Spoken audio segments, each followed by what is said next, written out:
kita akan mempelajari sebuah kitab yang sangat bermanfaat yang ditulis oleh salah seorang ulama kita.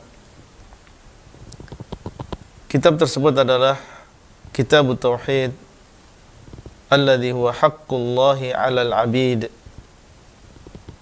yang dikarang dan ditulis oleh Al-Imam Al-Mujaddid Muhammad Ibn Abdul Wahhab Ibn Sulaiman At-Tamimi rahimahullah, seorang ulama yang telah menghabiskan hidupnya dan umurnya untuk menuntut ilmu dan juga menyampaikan ilmu ini kepada manusia, yang meninggal dunia pada tahun 1206 Hijriah.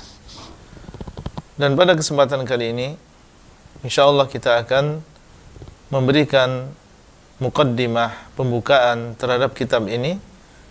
Kita akan sampaikan dua poin penting. Yang pertama adalah biografi singkat dari pengarang, supaya kita mengenal lebih jauh dan lebih dalam tentang siapa sebenarnya penulis kitab ini.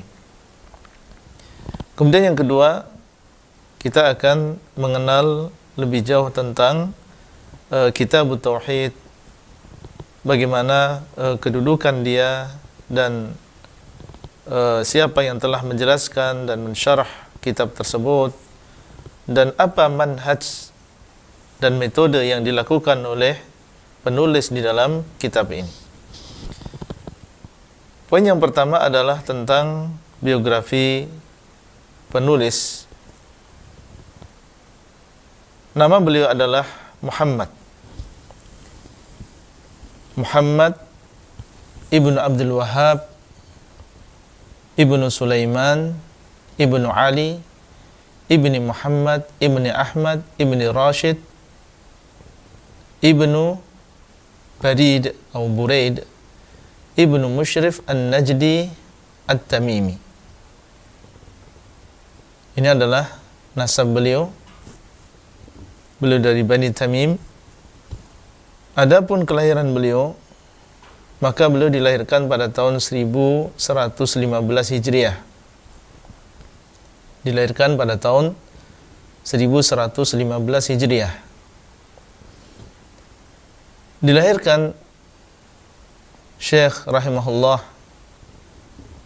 di tengah-tengah keluarga yang sangat memperhatikan tentang ilmu. Kalau kita melihat orang-orang yang ada di sekitar beliau rahimahullah, maka mereka adalah para ulama. Bapak beliau sendiri yaitu Syekh Abdul Wahhab Ibn Sulaiman, ini adalah termasuk ulama, bahkan beliau pernah menjabat sebagai seorang qadhi.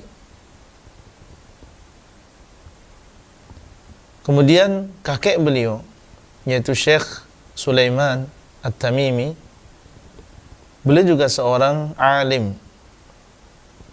dan seorang imam, memiliki pengetahuan yang luas tentang masalah fikih, dan beliau adalah mufti di negerinya dan telah belajar dari Syekh Sulaiman, kakek dari Syekh Muhammad. Banyak murid dan mereka lulus dan telah mengambil faedah yang banyak dari Syekh Sulaiman bin Ali At-Tamimi. Kemudian juga paman beliau, yaitu Syekh Ibrahim Ibn Sulaiman, saudara dari Syekh Abdul Wahhab. Ini juga termasuk ulama besar di zamannya. Dari sini kita mengetahui bahwasanya Syekh memang, dan ini adalah karunia dan juga keutamaan yang Allah berikan kepada siapa yang Allah kehendaki, lahir di tengah keluarga yang mereka memiliki perhatian yang besar tentang ilmu agama ini.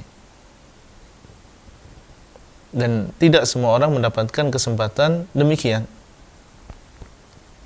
Sehingga tentunya ini sangat berpengaruh pada lingkungan, dan apa yang ada di sekitar Syekh. Kalau yang ada di sekitarnya adalah para ulama, tentunya apa yang ada di sekitar beliau adalah hal-hal yang mendukung beliau untuk menimba ilmu agama dan mendalami ilmu agama ini. Sehingga dari semenjak kecil beliau rahimahullah sudah didekatkan dengan Al-Quran,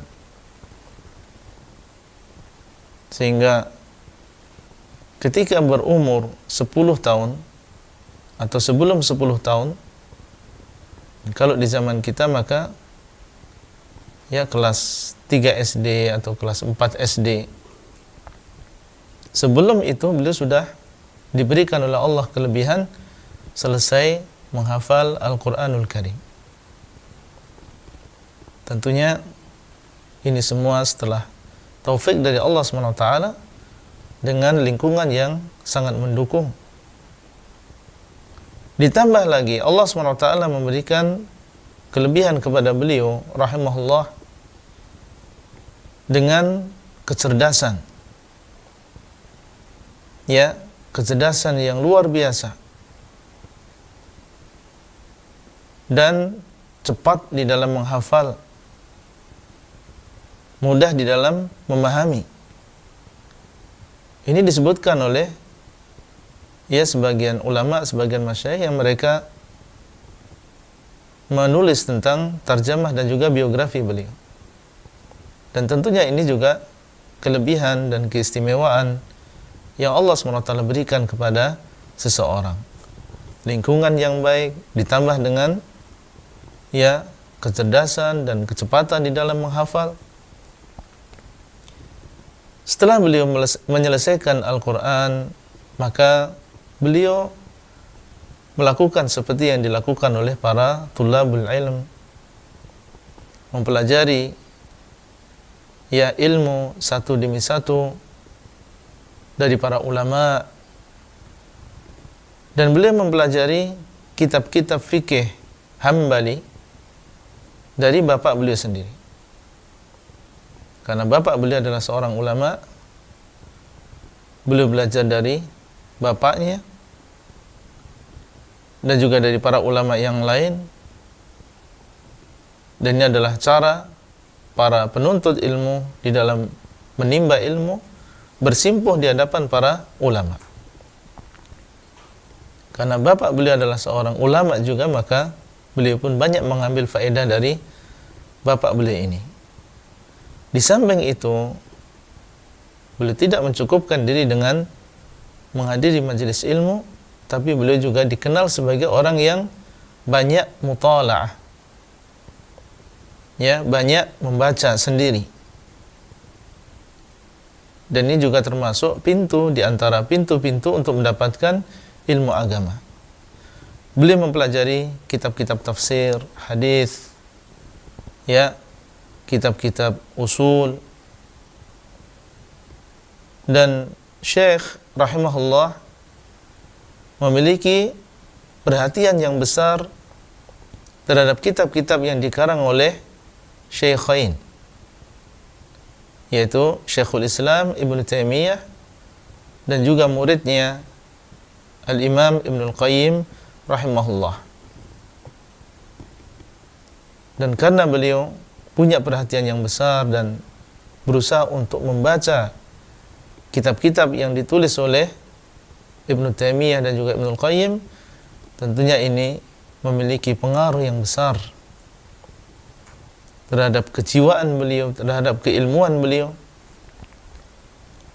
Sebagaimana ini juga diceritakan oleh para masyayikh.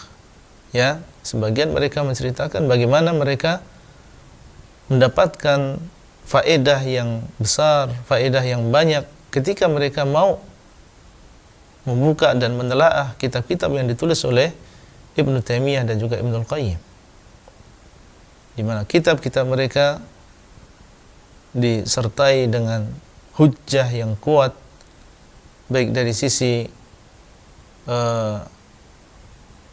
dalil yang syar'i dari Al-Quran maupun Sunnah, maupun dari sisi dalil yang akli. Para ulama banyak mengambil faedah dari apa yang ditulis oleh dua ulama besar ini, yaitu Syekhul Islam dengan Ibnul Qayyim. Sehingga demikianlah keadaan beliau rahimahullah, tumbuh dan berkembang keilmuan beliau dengan baik dan menimba ilmu agama ini dari sumbernya, dari para ulama yang ada di negeri beliau. Kemudian setelah itu beliau rahimahullah melakukan rihlah ilmiah, melakukan perjalanan untuk menimba ilmu. Setelah menimba ilmu dari para ulama yang ada di negeri beliau, maka beliau tidak mencukupkan diri dengan ilmu yang ada di sana, tapi beliau mencoba untuk melakukan perjalanan sebagaimana ini adalah sebuah metode dan sebuah cara yang ditempuh oleh para ulama dari zaman dahulu sampai sekarang. Beliau melakukan perjalanan ke beberapa daerah, di antaranya adalah ke Basrah. Kalau di zaman sekarang maka kurang lebih daerah Irak. Kemudian ke Ahsa, ini ada di kurang lebih di bagian timur Jazirah Arab. Kemudian juga mendatangi kota Mekah dan juga kota Madinah, dan bertemu dengan para ulama yang ada di sana dan mengambil ilmu dari mereka. Tentunya ini dilakukan oleh beliau rahimahullah setelah sebelumnya beliau menimba ilmu dari para ulama yang ada di daerah beliau. Dan ini adalah adab tentunya para pemirsa sekalian, sebelum kita keluar dari negeri kita untuk menimba ilmu, maka termasuk adabnya kita terlebih dahulu menimba ilmu dari para ulama yang ada di negeri kita.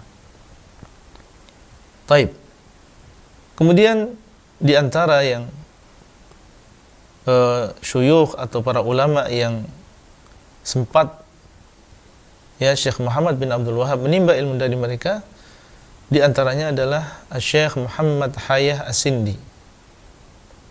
Syekh Muhammad Hayah As-Sindi Al-Madani, karena beliau termasuk ulama Madinah. Kemudian juga Syekh Ismail Al-Ajluni. Syekh Ismail Al-Ajluni. Ada juga Syekh Ali Afandi Ad-Dagostani. Syekh Ali Afandi Ad-Dagostani. Ada juga Syekh Abdullah ibn Ibrahim An-Najdi thumma Al-Madani. An-Najdi Al-Madani, karena pernah di Najd dan juga pernah di Madinah. Kemudian juga ada Syekh Muhammad Al-Majmu'i. Ini adalah sebagian dari guru-guru beliau yang beliau pernah mengambil ilmu agama ini dari mereka. Baik.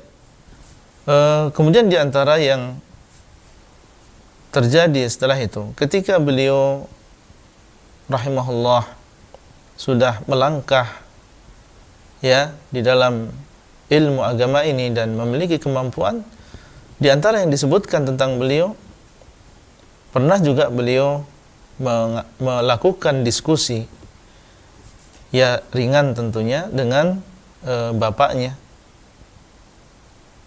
di dalam masalah ilmu agama.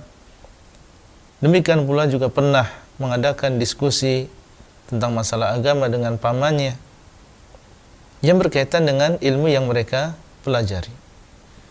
Dan ini tentunya menunjukkan tentang bagaimana kemampuan beliau rahimahullah. Dan ketika beliau di Basrah dan melakukan rihlah ke sana, maka di sanalah beliau menulis kitab tauhid, yaitu kitab tauhid yang insyaallah akan kita pelajari. Ini di mana ditulis oleh beliau ketika beliau melakukan rihlah ke Irak atau ke Basrah, saat itu masih bernama Al-Basrah. Ya, di sanalah beliau menulis kitab tauhid ini.